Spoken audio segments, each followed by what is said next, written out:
හිරු ගෙලිය තරම්ම අම්මගේ කිරි වටිනවා. ඒ කිරි බිඳුව හැදෙන විදිය හරියටම හොයාගන්න අදටත් බැරි වෙලා තියෙනවා.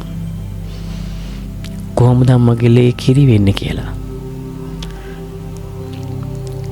ඒක විද්‍යාත්මකව හොයා ගැනීමේදී හැංගිච්ච දෙයක් තියෙනවා. ඒ තමයි දරු සෙනෙහස. දරු සෙනෙහස කියන දේ පරීක්ෂණ වලට ගන්න බෑ. පරීක්ෂණ නල වලට ගන්න බෑ. ඒක තිනේ අම්මගේ හිතේ. ඔබ වයස අවුරුදු 5යිද? ඔබ වයස අවුරුදු 10යිද? ඔබ 20යිද? 30යිද? 50යිද? 80යිද? අම්ම කෙනෙකුට ඔබ හැමදාමත් පුතා. ඔබ හැමදාමත් දුව. එහෙමනේ.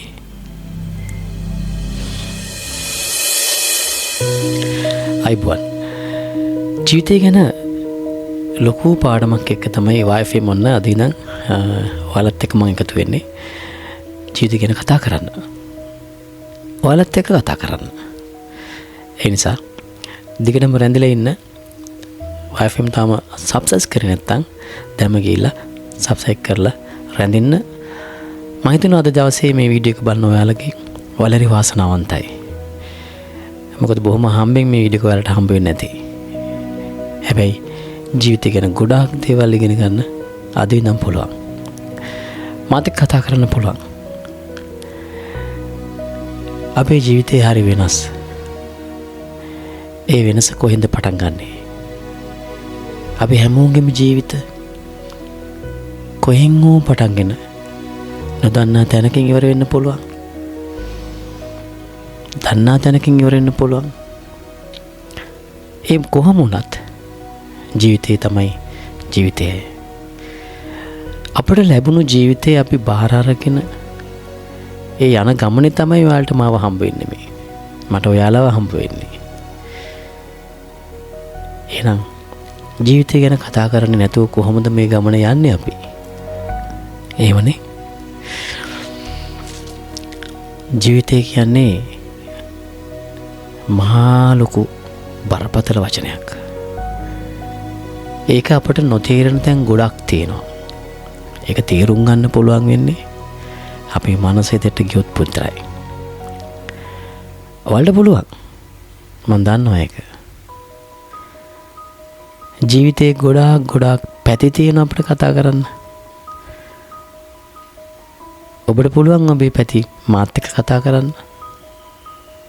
මට පුළුවන් ඔබට දන්න දේවල් කියලා දෙන්න. මගේ දැනුමේ ප්‍රමාණයට. අපි ජීවිතේ වැදගත් තැනක ඉන්නවා. එක්තරා මොහොතක ඉඳලා, එක්තරා දවසක ඉඳලා, එක්තරා කෙනෙක් ඉඳලා. කවුද? ඒ අපේ අම්මා. ඔයාලගේ අම්මා. අම්මා කියන්නේ වචනයෙන් විස්තර කරන්න බැරි තරමකට මහා කරුණාවක් තියෙන මිනිසෙක්. අම්මගේ ජීවිතේ කොයි තරම් අපි වෙනුවෙන් කැප කරලා තියෙනවද? ඔයාලා වෙනුවෙන් කැප කරලා තියෙනවද?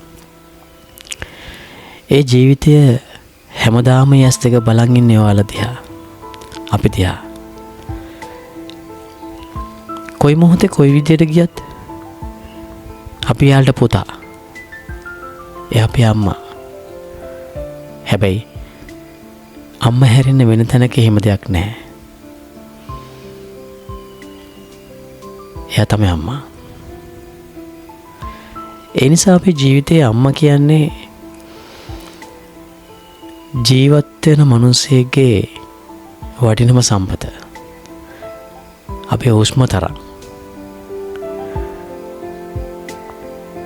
ඇයි ඒ? එයා තමයි අපට හුස්ම දුන්නේ.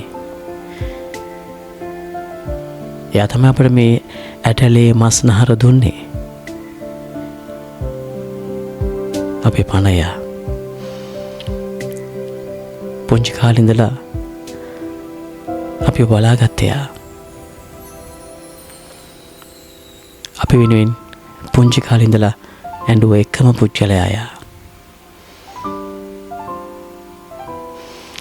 ඒ දුක, ඒ සතුට, අපේ ජයග්‍රහණ ලබනකොට එයා ලබන සතුට, අපි දුක් වෙනකොට එයා ලබන දුක, මේ හැමදේම එකට එකතු වෙන තැන තමයි අම්මා. එකට විඳින කෙනා තමයි අම්මා.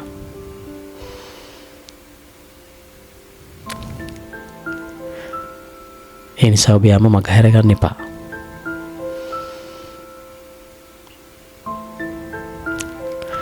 අම්මාව මගහැර ගැනීම කොයිතරම් දුකක් වේද තමන්ට දවසක. අම්මා වෙනුවෙන් කතා කරන්න කොච්චර දේවල් තියෙනවද? අම්මා ගැන ගීත කොච්චර ගායනා කරලා තියෙනවද? අම්මා ගැන කතා කොච්චර ලියලා තියෙනවද? අම්මා ගැන මිනිස්සු කොච්චර දේවල් කියනවද? ඒ තමයි අම්මා. අපිට කියලා ඉවර කරන්න බෑ ඒක. හැබැයි චුට්ටක් කියන්න පුළුවන්. ඉවර කරන්න බැරි කතාවක චුට්ටක් කියන්නේ කොයිතරම් චුට්ටක්ද? ඒ නිසා ඔබේ අම්මා ඔබේ ජීවිතේ වටිනම වස්තුව වෙන්න ඕනේ. ඒ තැන තමයි ආදරය තියෙන්නේ.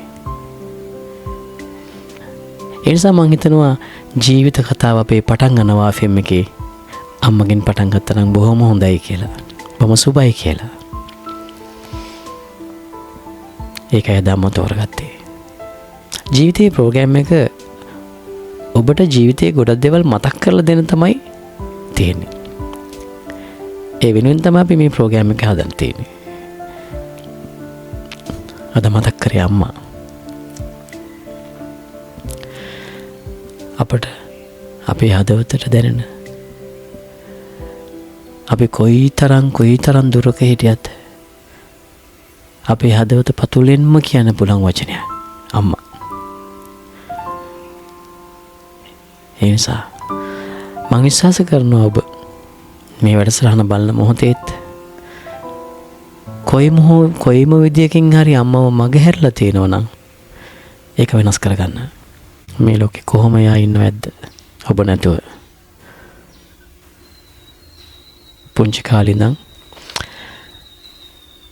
ඔබේ කැතකුණු අත ගාලා පුංචි කාලේ ඉඳන් මස් කැටියක් වගේ අතේ තියාගෙන ඒක පරිස්සම් කරලා බොහොම ආදරෙන් පරිස්සම් කරලා ලොකු මාත් කරලා ඔබට හොඳ රැකියාවක් ලැබෙනකම් පස්සෙන් ඉඳලා ඒ හැමදේම ගැන හොයලා බලපු අම්මා අද ඔබට මගේ හැරුණා නම් කියලා දැම්ම බලන්න. ඒක වෙනස් කරගන්න. YFM ජීවිතේ පාඩම අද පටන් ගත්තේ ඒකයි අම්මගෙන්. මේ ලෝකේ බිහි වෙලා තින්නේ හිරුගේ එළියෙන් සහ මවගේ කිරි වලින් කියනවා. හිරුගේ එළිය තරම්ම අම්මගේ කිරි වටිනවා. ඒ කිරි බිඳුව හැදෙන විදිය හරියටම හොයාගන්න අදටත් බැරි වෙලා තියෙනවා. කොහොමද අම්මගේ ලේ කිරි වෙන්නේ කියලා. ඒක විද්‍යාත්මකව හොයාගැනීමේදී හැංගිච්ච දෙයක් තියෙනවා. ඒ තමයි දරු සෙනෙහස. දරු සෙනෙහස කියන දේ පරීක්ෂණ වලට ගන්න බෑ. පරීක්ෂණ නල වලට ගන්න බෑ. ඒක තියන්නේ අම්මගේ හිතේ. එහෙමයි ලේ කිරි වෙන්නේ. ඒ බීපු කිරි ඔබට නොලැබෙන්නට සමහරවිට ඔබ මාව දකින්න තරම් පින් කරන්නේ නැහැ. ඒ නිසා අපේ ජීවිතේ අපි කියවන හැම මොහොතකම අපේ අම්මව බොහෝම ආදරෙන් හිතේ තියාගෙන ඉන්න ඕනේ. මේකට සහන බලන පුංචි දුව පුතා වෙන්න පුළුවන්. මතක තියාගන්න. ඔබ දවසක කොයි වයසක හිටියත් අම්මට ඔබ පුතා, අම්මට ඔබ දුව. ඔබ වයස අවුරුදු 5යිද, ඔබ වයස අවුරුදු 10යිද, ඔබ 20යිද, 30යිද, 50යිද, 80යිද. අම්ම කෙනෙකුට ඔබ හැමදාමත් පුතා. ඔබ හැමදාමත් දුව. එහෙමනේ. එනිසා රැඳිලා ඉන්න. එනිසා අම්මා කියන්නේ අපේ ජීවිතයේ ප්‍රෝග්‍රෑම් එක පටන් ගන්න අම්මව තෝරගත්තේ ඒකයි.